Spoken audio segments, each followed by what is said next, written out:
Perkenalkan, nama saya Zaki, kelas 11 RPL di SMK Bumi Husada, Jalan Pengantin Ali, Kota Jakarta Timur. Kali ini saya akan membahas mengenai video statistika kelas 11. Jadi di sini ada definisi tabel distribusi. Nah, teman-teman tahu nggak sih apa yang dimaksud dengan tabel distribusi itu?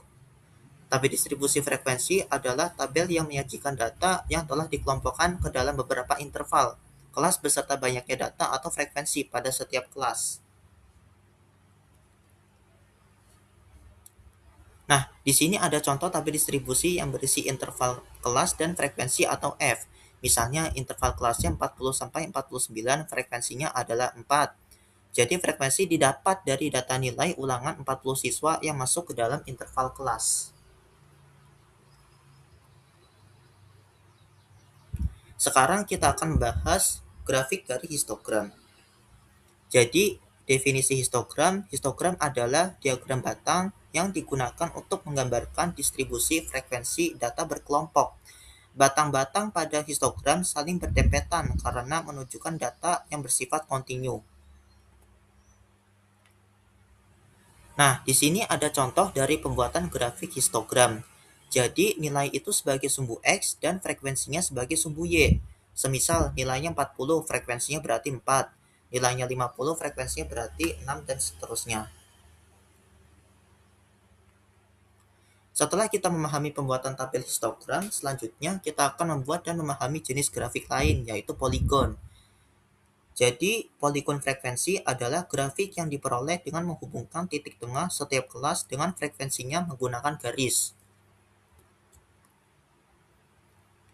Sebelumnya, kita sudah membahas definisi dari poligon. Sekarang kita akan mencari nilai titik tengah yang menunjukkan angka persis di tengah-tengah setiap kelompok nilai, seperti 44,5 untuk kelompok 40 sampai 49, sebagai acuan untuk membuat titik-titik pada grafik tersebut. Setelah kita membuat tabel titik tengahnya, sekarang kita akan membuat grafik poligonnya, sumbu X sebagai nilai titik tengah dan sumbu Y sebagai frekuensi. Semisal nilai tengahnya 50 berarti frekuensinya 8, nilai tengahnya 60 berarti frekuensinya 10.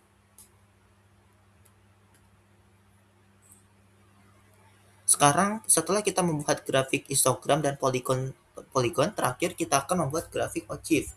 Ogive dibagi menjadi dua jenis, yaitu ogive positif dan ogive negatif. Nah, kali ini kita akan bahas yang bagian ogive positif. Jadi, ogive positif adalah grafik frekuensi kumulatif yang kurang dari. Kita sekarang masuk ke dalam tabel ogive positif. Jadi, batas atas kelas diperoleh dengan rumus batas atas kelas sama dengan tepi atas sama dengan ujung atas kelas ditambah 0,5.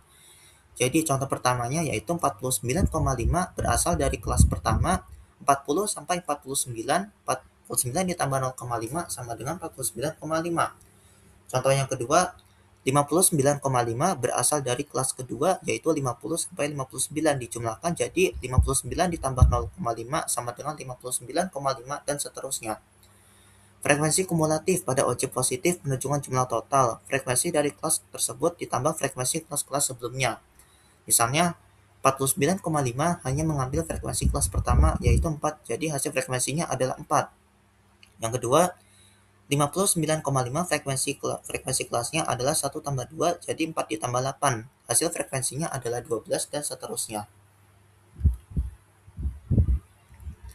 Sekarang kita akan mengupas mengenai grafik dari ogive positif.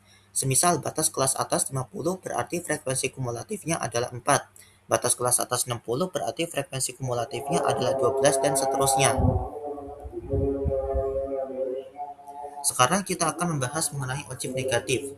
Jadi ogive negatif adalah grafik frekuensi kumulatif yang lebih dari.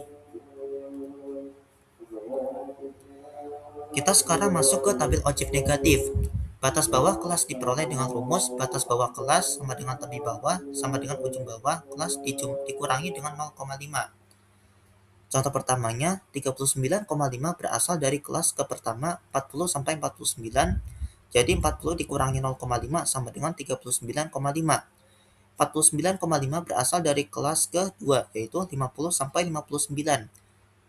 dikurangi 50 dikurangi 0,5 sama dengan 49,5 dan seterusnya. Menghitung frekuensi kumulatif lebih dari untuk mendapatkan nilainya, kita menghitung secara mundur atau berkurang dari total data keseluruhan. Karena semakin tinggi nilai batasnya, semakin sedikit siswa yang mampu mencapainya. Jadi rinci perhitungannya adalah sebagai berikut, yaitu 39,5 semua data bernilai lebih dari 39,5 atau total data hasil frekuensinya adalah 36 dan seterusnya.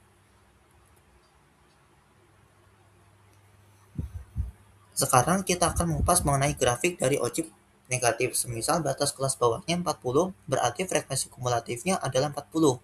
Batas kelas bawah 50, berarti frekuensi kumulatifnya adalah 36, dan seterusnya. Nah, semoga materi statistika ini dapat membawa manfaat bagi teman-teman semua ya. Sampai jumpa pada video berikutnya. Sampai jumpa teman-teman.